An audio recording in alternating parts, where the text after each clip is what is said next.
before establishing Beyond Plastics, I served as an EPA regional administrator appointed by President Obama. I was in EPA Region 2, and prior to that, I was Deputy Secretary for the Environment in the New York Governor's Office. And I decided to work on plastics because of the incredible environmental and health impact that plastics is having on our world.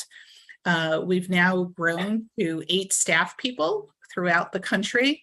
And it's a real honor to work with my colleague, Dr. Megan Wolf, who wrote the dry cleaner reduction guide.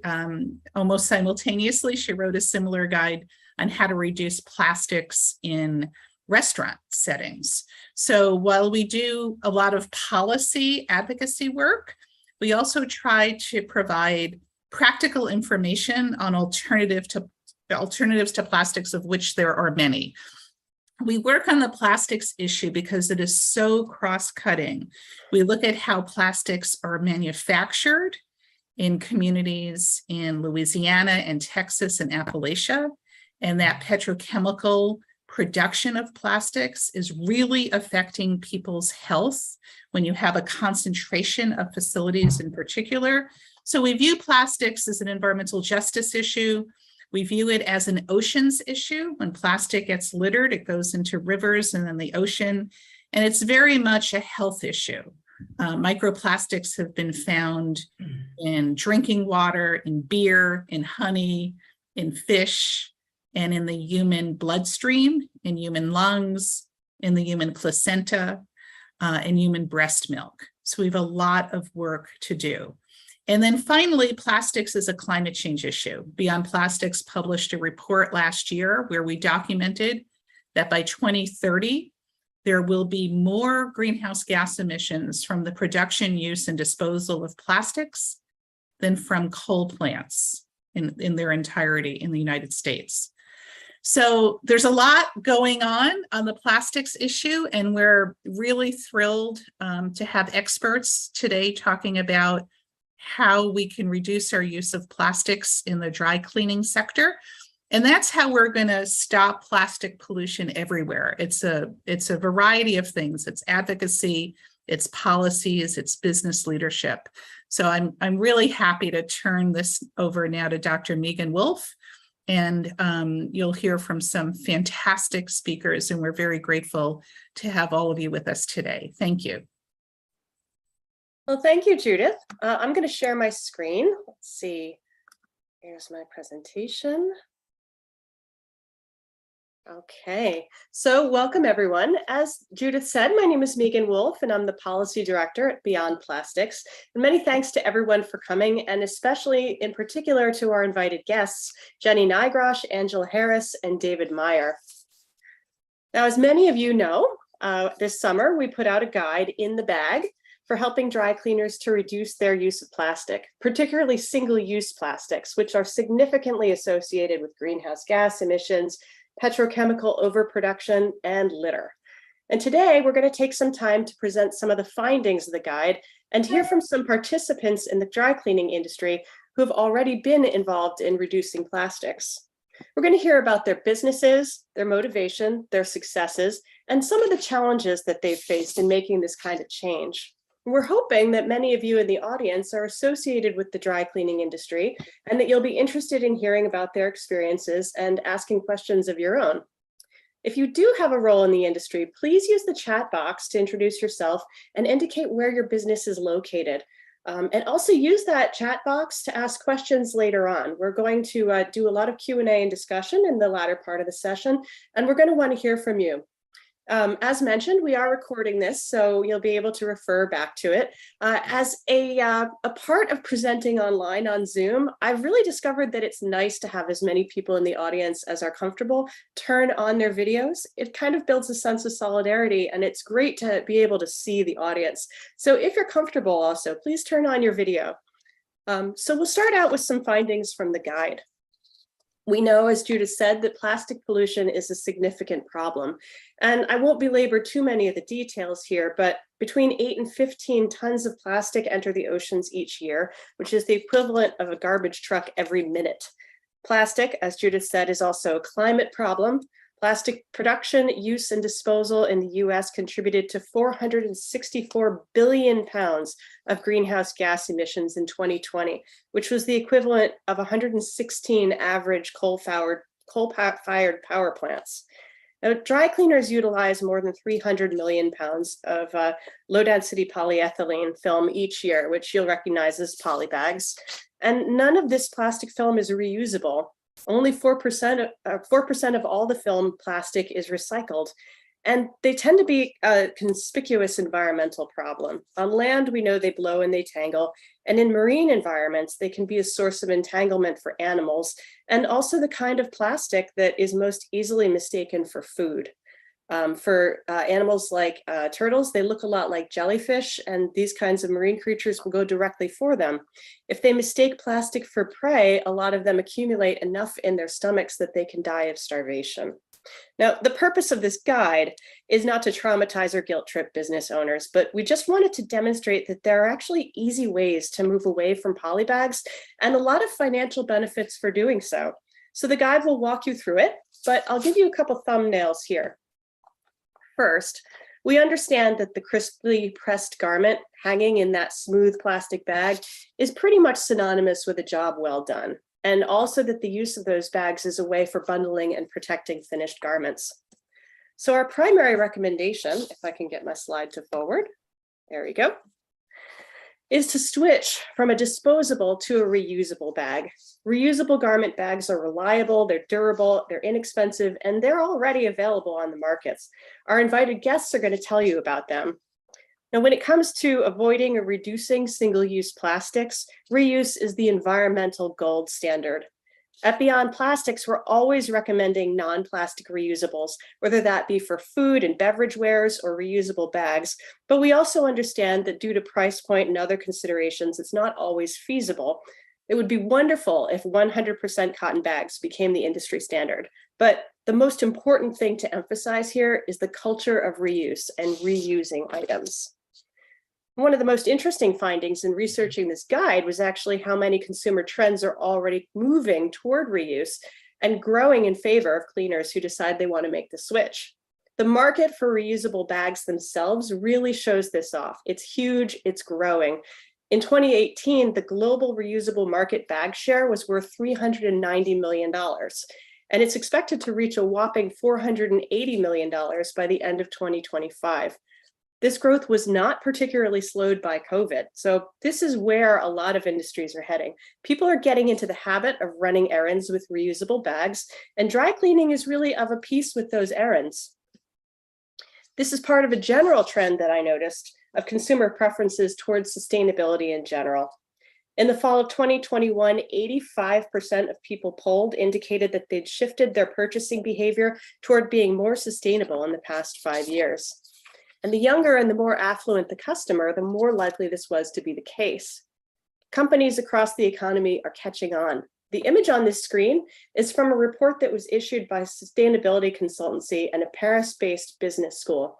97% of the companies surveyed listed sustainability as one of their top 5 priorities, and their reasons for this were enumerated in this graph. For the vast majority, it was because customers want it. 76%, you can see on the top bar, listed an improved reputation as among their reasons. Cost savings is a factor too, and this is true very much in the dry cleaning industry. Poly bags and the items that go with them, such as twist ties, cost money, which is literally going into the garbage can, and incidentally, possibly annoying customers with clutter and waste on the way. So think of it this way. Let's say a mid-sized dry cleaner has around 800 customers and typically uses about 25 rolls of poly bag plastic per month. At a cost of $45 a roll, you've got $1,125 a month. And with a 12-month year, that comes to $13,500. So we'll imagine that this cleaner has decided to go all in and give away branded reusable bags, though maybe as a promo. It might offer 2 bags per customer so that one can be at home and the other is in the store. And those bags may cost about $5 per unit, so $10 a customer. Now, if you have maybe 800 customers, you're looking at $8,000 a year. And that means that in your first year savings, because we should just put a time period on this, and a year is reasonable in economic problems, you're already looking at a savings of potentially $5,500 a year, 40% savings. So that's pretty significant, and it's good news both for business and for the environment. Now, another option is simply to eliminate the poly bags altogether. And some customers are quite happy with no bags at all, and some, as you'll hear from our speakers, are already asking for this. So cleaners might be reluctant to eliminate those plastic bags, but they could also just make them optional. They can post signs that say, request no plastic, and we'll happily hang your clothes without plastic wrap. Or they could offer the bag for a small fee, say between 10 and 20 cents, which has the advantage of disrupting the habit that a plastic bag is always automatically given at the point of sale. And lastly, we recommend that businesses that have reduced or eliminated single-use plastic take steps to let everybody know. The guide will walk you through several options, but the top ones are posting signage prominently in the store and also using social media. As our guest David Meyer is going to tell you, the younger customers who use social media are the most are also the ones who are going to tend to be most sustainability conscious. Reaching them on Twitter and Facebook, and especially by setting up a profile on Yelp, can really boost awareness. And those same social media users are also really likely to post reviews, which can be a great tool for promoting business. So if you haven't already downloaded the guide, you can get it using this QR code or this super old-fashioned URL. You go to our website, beyondplastics.org/dry cleaner guide. You can get the guide, and we'll also send out the guide as a part of our follow-up email, or at least we'll send out the link to the guide. So I can stop sharing screen here. And now I want to introduce you to our speakers. Our first speaker is Jenny Nygrosh. Jenny Nygrosh is the founder and owner of the Green Garmento, which is a reusable dry cleaning bag that's mentioned in the guide. She's worked in fashion, automotive, and movie industries. And for 7 years before launching the Green Garmento, she was an executive for Warner Brothers Records strategic marketing and advertising departments. Frustrated with the amount of plastic that she was bringing home with her dry cleaning, Jenny decided to leave Hollywood behind and launch her patented all-in-one reusable Garmento dry cleaning bag. Her trademark mantra is "Be fantastic, use less plastic." Jenny notes that the Green Garmento bags are offered in 28 countries so far and have kept an estimated 4 million pounds of plastic from entering the ecosystem. She is the youngest of 7 siblings. So welcome, Jenny. Please tell us a little bit about your business and about this reusable bag that you've been marketing. Hi, everyone. And Dr. Megan and Judith, thank you so much for inviting us first. It's been really fun helping just lend a little bit of information for your guide. We've learned a lot along the way. So I just really want to thank you guys for finding us. It was very organic. I did not reach out to you. You found us online, which we love. And just being a part of this, you know, we've been, and I'll tell my story, a little bit about my journey. I think almost everybody in this room knows me and where I come from, but happy to reiterate, tell a little bit about myself. But I'm just very glad that people like you and your organization are finding us and finding other companies that are doing their part to educate different sectors to really embrace reusable or just to help eliminate plastic. So thank you.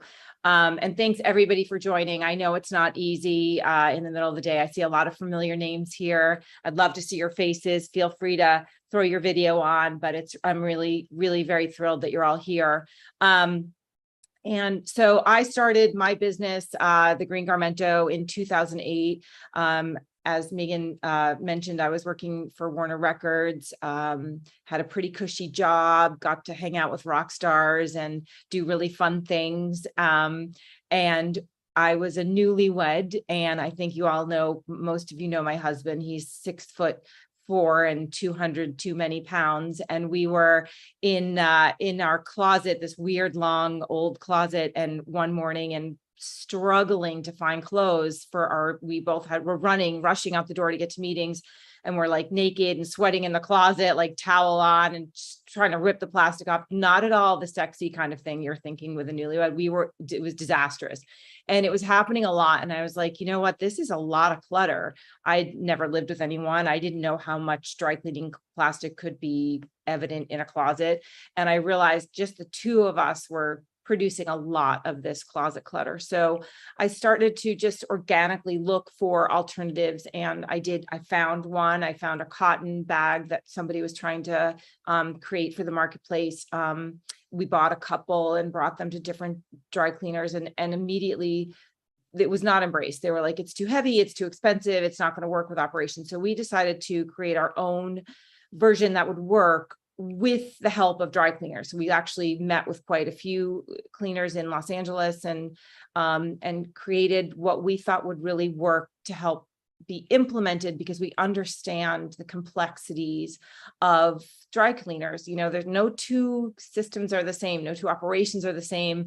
It's like a thumbprint. Everybody has their own thumbprint in the industry, and and it's not as easy as everyone says. And I know there's so much pressure of people saying, just get rid of the plastic, but you need it. And I understand you need to cover your clothes, you need to protect them, you need to, bag your orders together, you need to keep track. There's a lot to it. So we try to be mindful of that, to really try to help learn and then continue to educate.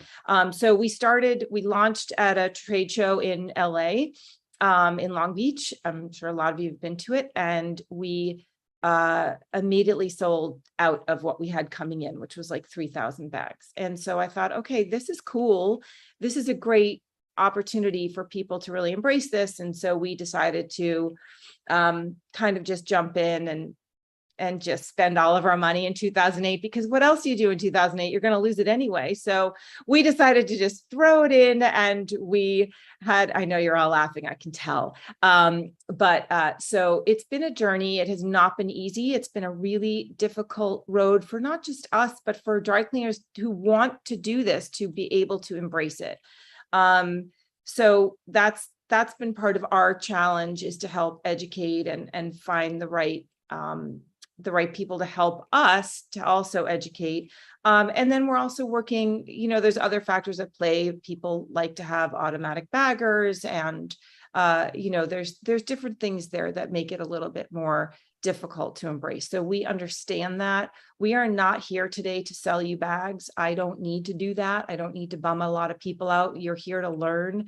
We're here to try to teach you and learn from you what your objections are or what your roadblocks are, so that we can help you and learn together how to implement. I'm happy to hand the baton over to Angela. Angela was a very valued customer of ours. She ran steamer cleaners here in LA for 12 years. She was one of our first customers who really implemented the bags. And we love working with Angela, because she was doing it for all the right reasons, to help the dry cleaner with their branding and their messaging, but also from an environmental standpoint. And I'll let her speak to that. But when Ange left the business to move back to her home state, and I think you'll introduce Angela, right? Yeah, I'll let you do that. But that's when Angela came aboard. So anyway, I think have I introduced myself enough? Okay. Yeah. Thank you for that. I did have just a couple questions. Sure. What year did you launch the Green Garmento? It was 2008 was when we went to the Long Beach Convention Center. It was that summer. And then the big dry cleaning convention is called the Clean Show. And that was in 2009. And that's when we did a broader launch. But our first press release went out around the end of 2008. And we got a lot of coverage, and from there, we were on Shark Tank, and we've had a lot of national and international exposure. We have placement in TVs and movies and all that kind of stuff. So it started in the end of 2008. Great. And if you could just describe the bag itself, like what does it mean to have a reusable garment bag that's specific to dry cleaners? So, it's funny, because Judith and I were talking before the call started, there's other materials out there. There's jute, there's cotton. There's bamboo, there's all kinds of different fabrics that we actually did look into, and we are going to continue to look into. But we wanted something that was already recognized as reusable. First of all, that was my first thought. And I literally went to my Trader Joe's bag and I wanted to see what it was made of, which is non-woven polypropylene. And it turns out that it is breathable, it's washable, it's slightly water resistant. It's not, you don't throw it out in the rain, but it'll help protect garments really well. And in hot climates, it also helps, since it's breathable, the clothes there's no sweating like there would be inside the plastic bag. And also with plastic, we've learned that that does trap chemicals. There's, if there is chemicals in the clothing, it can discolor the clothing. It affect the longevity of the garments and the textile. So, and also it's dangerous for human consumption. So we thought this was a great option, and it was really not that expensive to create compared to other things. And also as far as cotton goes, it takes a lot of water to create cotton products, like thousands of gallons of water, and coming from a drought state, I did not want to have that kind of expenditure either for natural resources. And the other thing with our non-woven bags is that they take very little water and heat to process at a dry cleaner if they do want to wash them. So that also cuts down a lot of costs for the dry cleaners as well, since that's a huge cost for them. So how big is the business now? We have a small crew. We don't have a huge amount of employees. We're pretty lean. We have a warehouse in the Los Angeles area. We now all work remotely. Angela works out of her home in Kansas. I'm in Woodland Hills. But we are in, like we mentioned earlier, 27, 28 countries. We have lots and lots of bags in circulation, and we. How many is lots, do you think? It's many thousands of bags. We have some customers that have over 13,000 bags just for one company. So we have lots of bags in circulation. We're proud of it. There's been other companies that have sort of copied us, which is a huge form of flattery, I feel. So other people are doing it, and so it's growing, and I think that the sea change is really evident right now. So we're sort of bracing ourselves for the next wave of what's going to happen in the industry, because I think it really is becoming a consumer driven change. And I think customers are asking for it more and more to use reusables, just like in the grocery. Can I add something, please? Sure. Jenny was very, what's the word I'm looking for? Gracious. She sent me a large amount of bags because I was so impressed when I first saw them. I gave one to each one of our members who attended our conference a few years ago. As well, I had some left over, and believe it or not, every time I have a meeting with a politician, I give them the gift of the bag and explain it to them so that they have a better understanding of what we're trying to accomplish. And that's been a positive thing happening here. Huh, that's really good. Well, thank you. Thank you, Sydney. We'll take the moment now to segue over to our next speaker, Angela Harris. Angela had a rewarding career in the medical sales industry until she was enticed by a dear friend to join the garment care industry as the general manager for the LA Steamer Cleaners. This was a large dry cleaning operation that catered to affluent and often demanding clientele.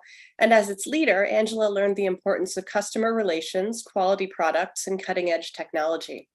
In 2010, she began to use reusable garment bags in Steamer's operation and noticed a steady growth in order sizes and new customer acquisitions. In 2014, Angela left Steamers to move back to her hometown of Overland Park, Kansas, at which point she accepted a position as national sales manager for the Green Garmento.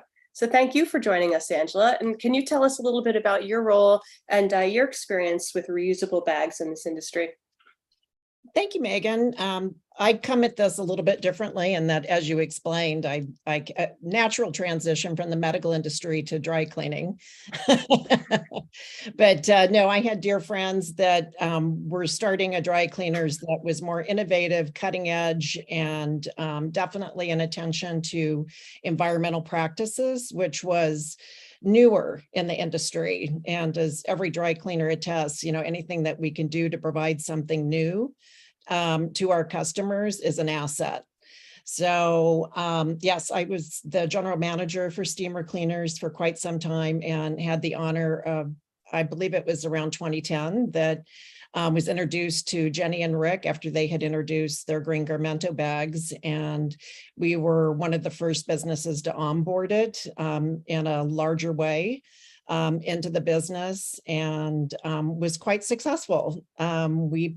I would say by the time I left, we had at least a 30 to 35% implementation rate at that point, and was continuing to grow. And we had both retail operations as well as delivery operations.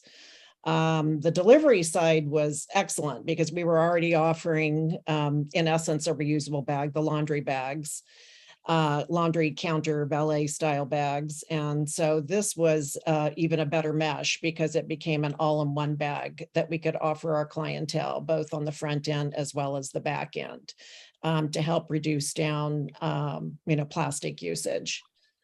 And so anyway, I mean, we had great success with it. I would say, and one of the successes that we saw that with using reusables from single-use poly was, or even on the delivery routes and specifically with probably about a 15% increase in volume on our sales, just because basically the bigger bag equaled bigger orders. So it was a nice surprise, but in general, I would say that I was surprised by the uptick. I actually had customers come to me to start with. I really didn't know much about reusable bags, and then reached out to Jenny to find out, and looked at several bags and chose, like I mentioned, ultimately the green Garmento bag to onboard. But it was a very positive experience. And I think, probably is continuing to grow. I have left that business for quite some time now. And on my move back to Kansas City, I had a call in the car from one Jenny Nygrosh, who, was wondering, I guess she had found out that I had left and was wondering what my next path was. And, we spoke. I had a very long drive, so we spoke for quite some time. And I was very passionate about the cause of switching from, single-use poly to reusables and reusables in general. So it was kind of a natural transition for me to get involved with the green Garmento, and coming from a sales background in the past, it was an easy mesh. I used to do some training as well, which I find comes in handy with dry cleaners, because I do find that, it's become easier because it's not such a novel idea as it was in the beginning. It comes in handy to work with the teams within the dry cleaners to find solutions in implementing the reusable bags into their business model. What do you tell people about why they should use a reusable bag? Or if you have a new person who you're talking to, what would you say to them, using your sales training in order to get them interested? Well, it's interesting. I would say in the beginning, it was probably more of a novel conversation because people were not aware. But now with grocery reusable bags being so popular, it's kind of an easy transition for people to comprehend how reusable bags may apply in the dry cleaning industry. And, first of all, I try to do a little research with the company, see what what size of the cleaners it is, like perhaps in talking with them, find out what's important to them with and their customer demographic, because that can make a difference as well. For instance, if there's a strong population of families as the customer base, what a wonderful option to be able to offer a reusable bag versus the, single-use poly bags, which are a potential hazard in the home, especially with small children. Mm-hmm. So, and that actually, in fact, with the dry cleaners, it helped us to develop another program where we actually would do a curbside service for the customers. That were families, perhaps they had a sleeping child in the back seat, et cetera. So there were different ways to position the reusables to benefit the customer base. So I think a lot of it has to do, again, with just talking individually with the customers and finding out what's important to them and figuring out how best to position it. But I would say it's no longer a novel idea. I think most customers embrace it because they already know about reusable grocery bags. Thank you. I hope that answers. we can move on to David Meyer. So David Meyer is the owner of Elite Cleaners in Phoenix, Arizona, and he's been involved with the complexities of textile care his entire adult life. He started as a designer of women's dresses and textiles in the fashion industry in New York and entered the dry cleaning industry in 1981, coming to operate facilities in New York, New Jersey, and Connecticut. After selling his business, he became a supplier to the garment care industry for 10 years until, in 2008, he transplanted to the Southwest to open his current location. David is a member of Methods for Management, and he's managed to keep his business thriving even during economic downturns and the pandemic. His expertise has led to an invitation to join America's Best Cleaners. So thank you for being here, David. Please tell us a little bit about the company that you're running now and how you've incorporated reusables into your business model and what's happened for you with that. Well, thank you for including me in this panel. For me, I'm always trying to investigate products that are new at all the trade shows that I go to, and I'll scour every aisle looking for that one little nugget. And when I discovered the green garmento, it was a very exciting moment for me because it was the first time that I could really produce something and show my customers something that no one else had and that I thought was a tremendous value for goodwill. To me, if I categorize my expense on the green garmento or reusables, it is in the goodwill category. It's really a tremendous statement that I'm trying to be part of the community. My business specifically, again, I kind of built the Field of Dreams. I have a business that is above average in prices and significantly above average in quality. That's a very thin market, and it worked. People like coming to my business because we always meet their or exceed their expectations.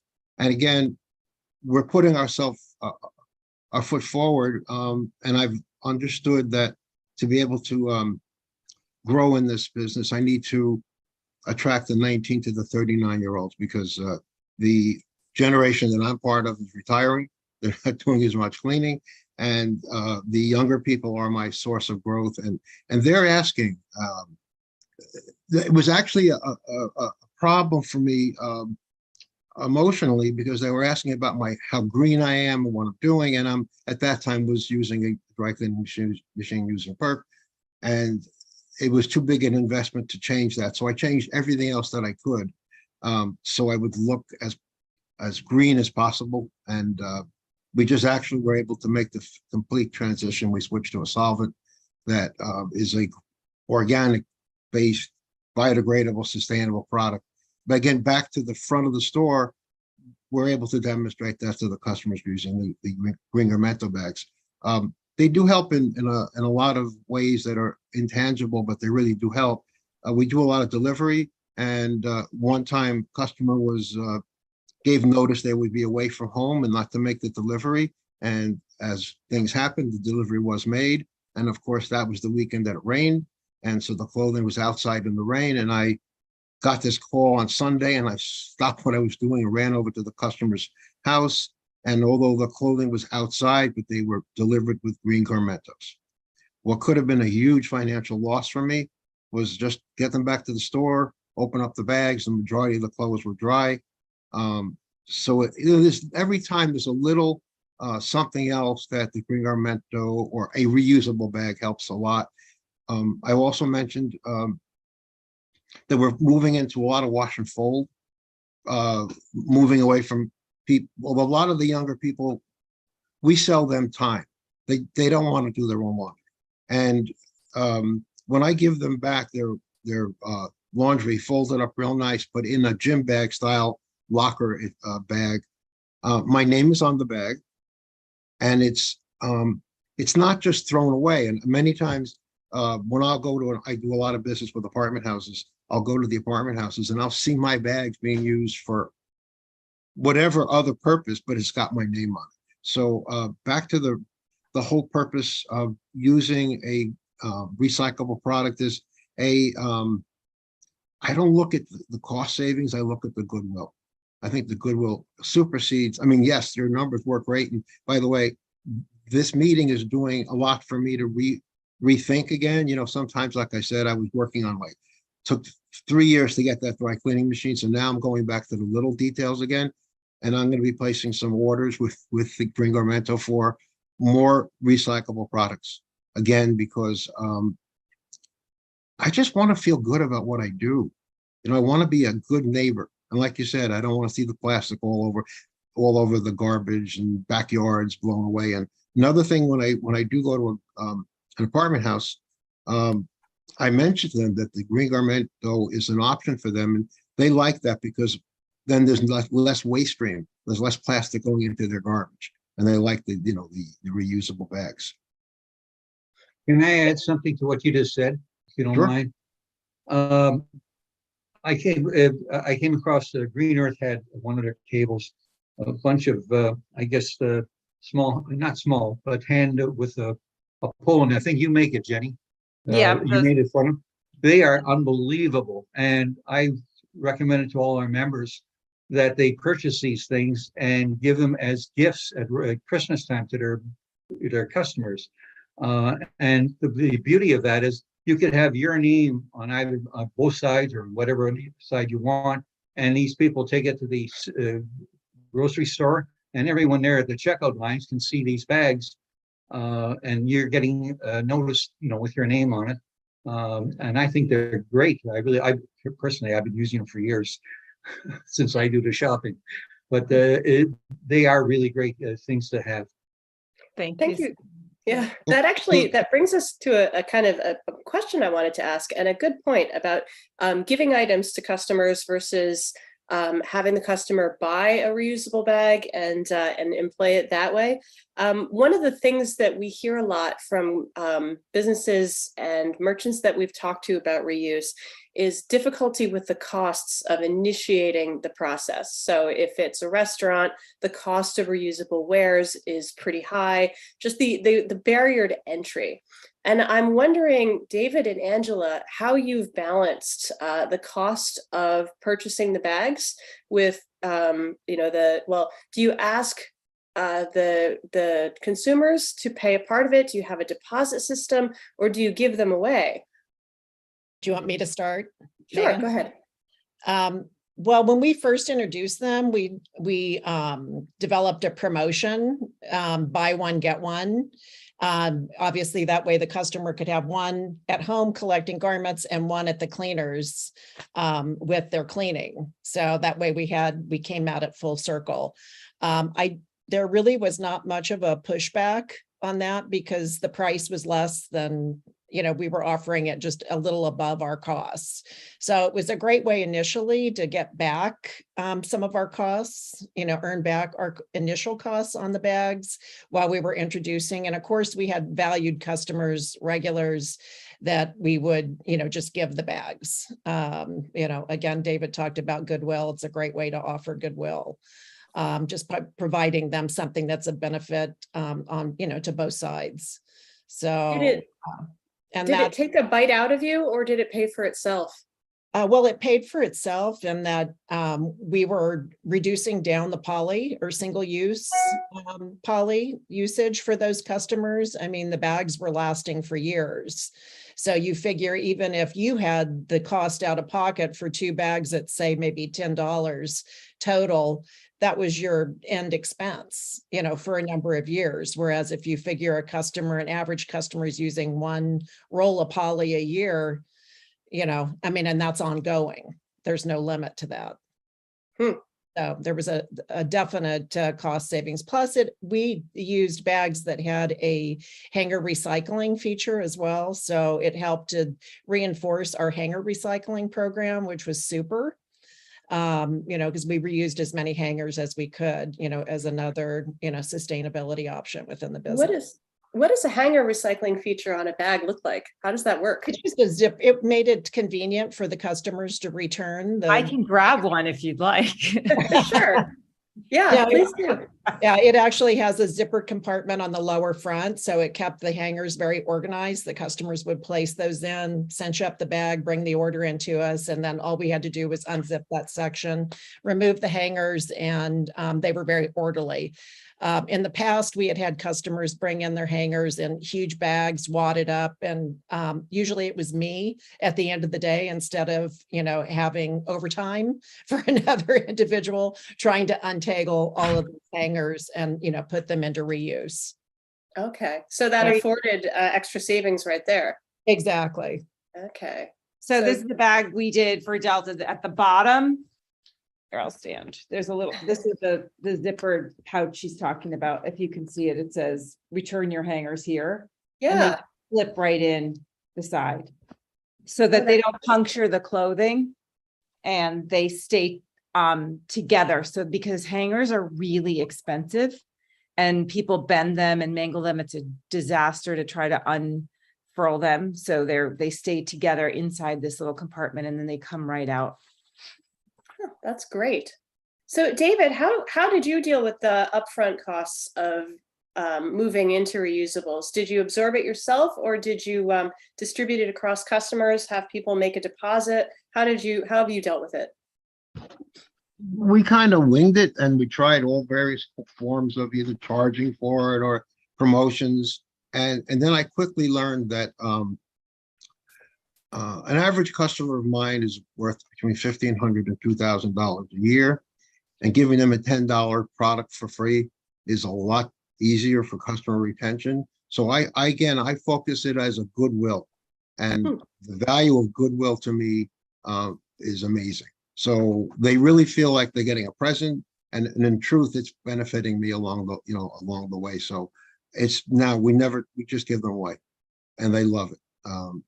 I mentioned I had an issue with an apartment house, and I had to go to the manager. And part of my trying to make this person happy again is, oh, and by the way, I have this green Garmento or recyclable bag, and since she's going to be a customer, I'd like to give you these. And her smile went from ear to ear like a Cheshire cat. So it's, for me, I categorize it under goodwill, and I give them for free. Yeah. So I'd like to invite the audience, anybody who has a question or a comment, you can go ahead and raise your physical hand if you have your camera on, or your digital hand if you don't, or place your question in the chat box and we'll see it that way. Sydney. Yeah, I did put it in the chat box, but I think it's important because you touched on it earlier about the microplastics. I just don't know if you're aware of it, but Green Earth has developed technology. It came out last year. We had Tim Maxwell at our conference, and some politicians actually attended to listen to what they had done. I know that they were being tested in California primarily, and he's going to be reporting at our conference in November. And I'm pretty sure that they're having tremendous success with removing the microplastics before the wastewater is going down either from a dry cleaner or laundry. So I think that's something to look forward to. Is that a filter? I'm not sure. I believe it's some kind of filtration, but the thing is not cheap as far as I know. So if for household use, it's probably too expensive. But for commercial use, I think it makes sense. Mm-hmm.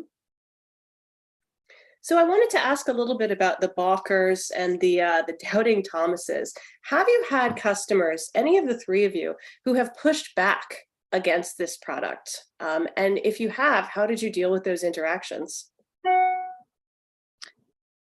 Everyone that reaches out to us is interested. I don't think anyone's reaching out to us to complain. I think that the industry as a whole wants to make a change. I'm seeing that clearly today. And I'm seeing it just in my daily life since we started. I think people want to do the right thing. So if the pushback is coming, it's simply because it's too difficult to implement. And that's where I feel like I'm falling short. I need to work more with the auto bagger companies, and maybe, we're trying to figure out how to really we offer a mentor program where we'll connect one dry cleaner that runs a similar operation with another one to help them do that. David's been a huge help with that. He will talk to dry cleaners. I have somebody in Boston that will do it. I've got people in LA that will do it. It's a close knit community, and dry cleaners are friends, and everyone wants to share and help each other. It's not, no one's competing, and it's not, everyone wants to help everyone do the right thing. So pushback is not coming from a personal place. I don't think anybody loves plastic. I think people love systems, and we are dealing with an immaculate industry. This is about putting your best foot forward, and your work has to be pristine, and your presentation has to be pristine. And that is a very critical part of this business model across the board. So if it is a disruptive technology, which reusable bags are, we have to find a way that is going to make it work for those cleaners. And my heart goes out. I get it.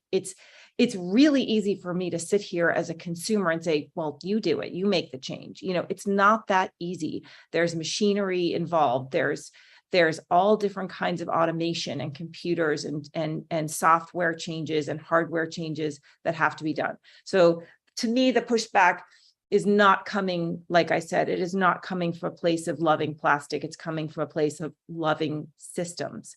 And having that be correct. So that's where I think we need to really create this community to help each other, because the change is coming. So we have to have everyone really be on the ready for it. Yeah. Can I jump in? Go ahead. I can add to that if you'd like. Sure, you, Sydney, and then David. Yeah. The industry has lost over 30% since COVID. And I'll tell you something, it's probably been a positive experience, because of the fact that most of these ones that closed up and went bankrupt were really operating poorly. They weren't operating efficiently. They weren't operating environmentally. And it's been good for the balance of us who really do care, and we've been forced now to raise our prices in order to exist. And by doing, and customers expect it now. And by doing that, it allows us to provide a high quality or a better quality service and garment, and the green garmental just falls right into place with it. I know it's difficult for some major companies who have got automation in their plant, but that's something that they're going to have to look at.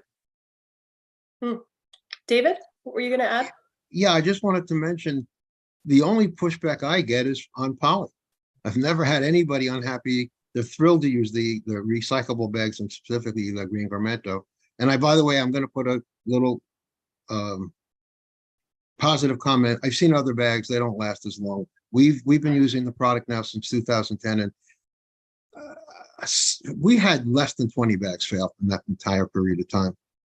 And another advantage of using these bags is we use two-piece orders. So we can put 3 two-piece orders in a green garmento bag, which makes the retrieval off the conveyor much faster, less chance of grabbing an order that's wrong because they're all contained in one bag. So yeah, but as far as pushback, no, and I would have lost. I can guarantee my top 10% customers are the primary users of the green garmento. And if I stopped using them, I would lose the customer. There's no doubt in my mind.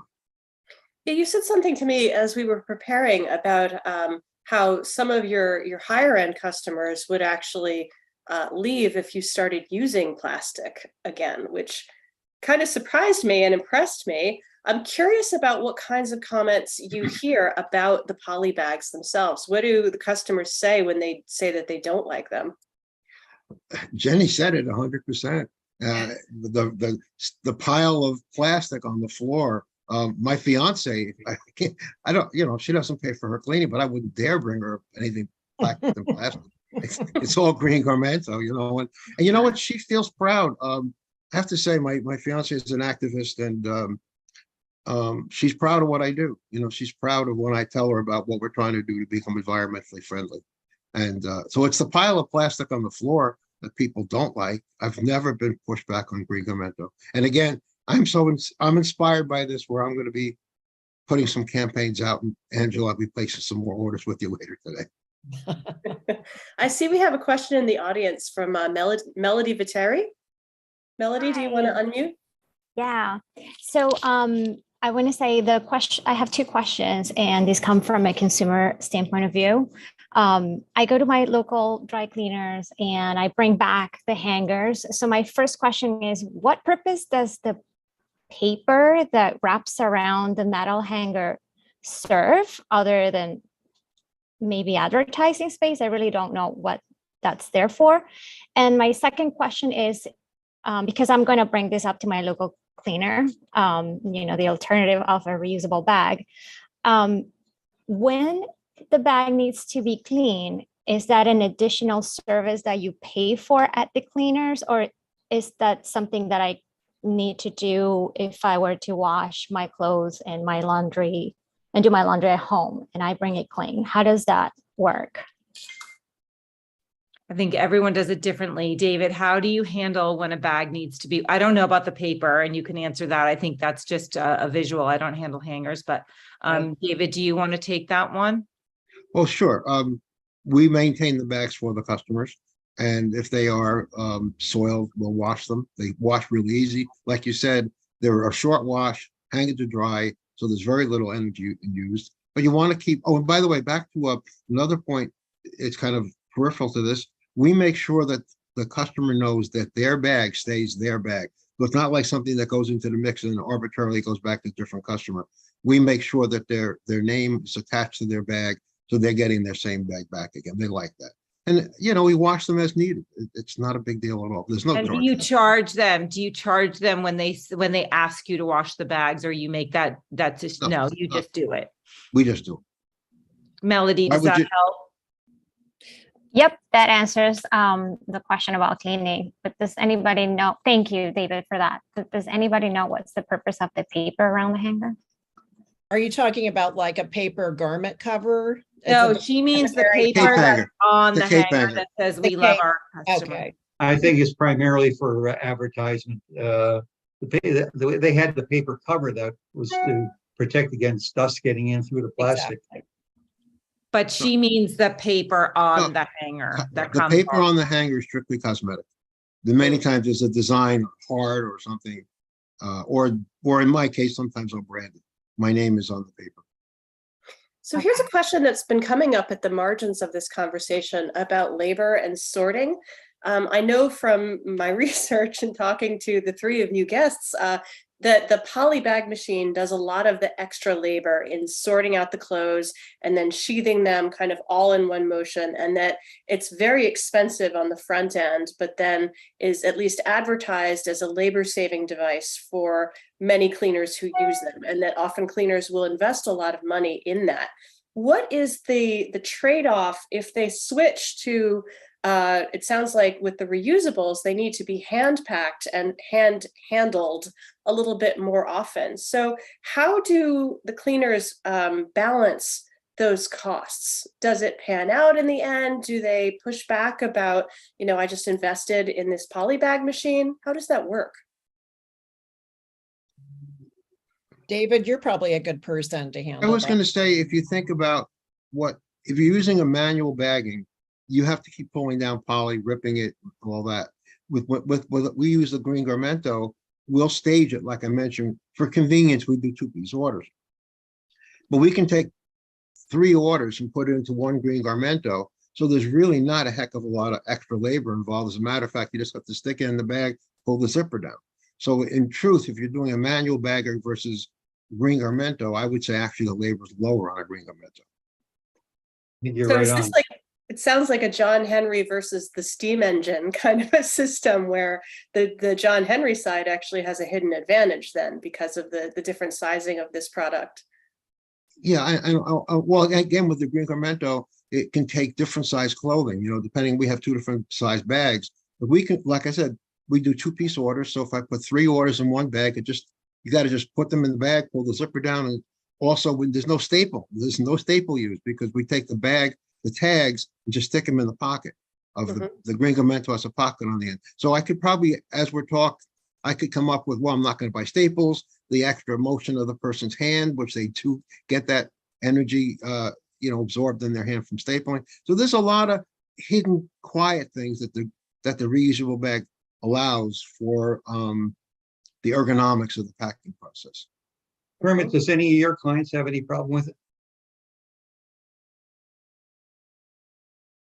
You're muted, Kermit. There we go.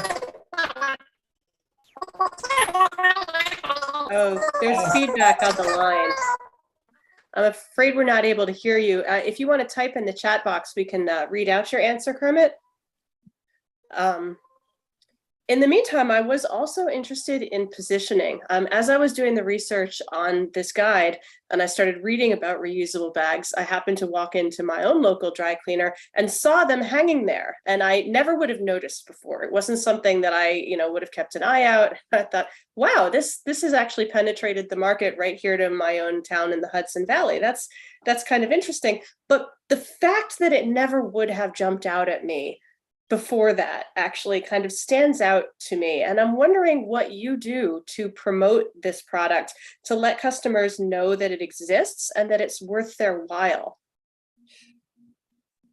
Well, back in my experience, which is, a while back, but we used to actually position the reusable bags on the front conveyor facing the lobby. It really helped to automatically bring to the customer's attention that, they would ask us, oh, what are the green bags for? And it started the conversation and then it snowballed from there. So that was pretty significant. We also did a lot of training with our customer service staff and actually had team building exercises where we would pit one team against another team to see who could sell or introduce the most reusable bags on their shift. And so like I said, it was, we would usually treat them to a lunch or, whatever prize, might have been involved, for their successes. So it was team building on that end, as well as a great way to introduce to our customers. So. Yeah, we have a customer in LA with multiple locations. They've got over, 14,000 bags in distribution. He would give $1 for every customer service for every bag that they sold. Basically, he would give them $1. So by the end of the week, they would have a big bonuses because that's a lot of money. And it didn't cost him anything. He was getting a little bit of extra money because he was buying them and, they were under $5 because he was getting so many of them. And then he was able to give a CSR $1 each. And that was a great way for them so that every single person that came to the counter, they would say, hey, do you know about a reusable bag system? And then, we do the best we can too, give them posters and signage and all that good stuff and shout out on social media. And, we do our best to help as well. Get the words out. And Kermit wrote some interesting things, I think. And David, you have an auto bagger. Can I read Kermit's? Yes, please go ahead. Okay, so Kermit, thank you, Kermit. You wrote, large operators save substantial money with auto baggers and no shoulder strains. Many do offer reusables for customers who request them. And the auto baggers also measure the needed length of poly, reducing waste using pre-cut poly. And David, I was asking you about that too. Do you want to just speak to that a little bit? Do you find that you do have an auto bagger as well? Do you find that it does save you on poly as well? No, because when I was doing manual bagging, which I still do a small amount, we used a very thin gauge plastic. So plastic is sold by the pound. So if you get thinner plastic, you get twice the amount of bags. With the auto bagger, it's a very thick plastic. So I'm using more poundage with the auto bagger than I did before because it's twice the gauge that I need. I mean, I'm not saying the auto bagger isn't good and it doesn't help. But if again, for the goodwill benefit, the more I would go with the green product, I would feel that the goodwill is worth it. That's good to know. Well, we're at the 3 o'clock mark, at least on the East Coast, which means that we've come to the end of our time. I think it's really remarkable in this case. We most of the time when we're having the reuse conversation, really across sectors, we talk to a lot of people about the need to change habits and promote and hold people's hands and really lead them toward change, because habits are difficult to change. And the structure of the market often makes it very difficult to get away from existing single-use products. But in this case, it actually sounds like you guys are the exception that proves the rule, which is that you have an item that customers are already gravitating toward, which is really good news. We don't get a lot of good news in the world of plastic pollution. So I'll give you a pat on the back for that. Thank you very, very much, all of you who attended today, and especially our presenters here, who are discussants, who all have incredibly busy businesses, and who took time out of their day to spend with us. So Jenny, thank you. David, thank you. And Angela, thank you so much. We'll be in touch, I hope, and we'll send out a follow-up email with the recording of this session. So have a good day, everyone. Thank you for having us. If anyone needs anything, we're happy to help. Can I just Reusable or add not. something? Can I just Go add ahead, something? Sydney. I think that dry cleaners, I mean, we've already felt it in DLI and CFA. We're all aware that the future of our industry depends on the future quality, the service that we provide, and the environment, because that's a major issue. It will be for many years to come. And I think that if you're going to survive in this industry, you're going to have to encompass all of it, including things like the green garmental bags. I mean, it's just going to be the way to go. Well, thank you, Sydney. Thank you for saying that. The future is reuse. The future is reusable. Absolutely. Absolutely. We agree. Okay. Thank you. Goodbye, everyone. All right. Bye. Bye. Take Bye. care.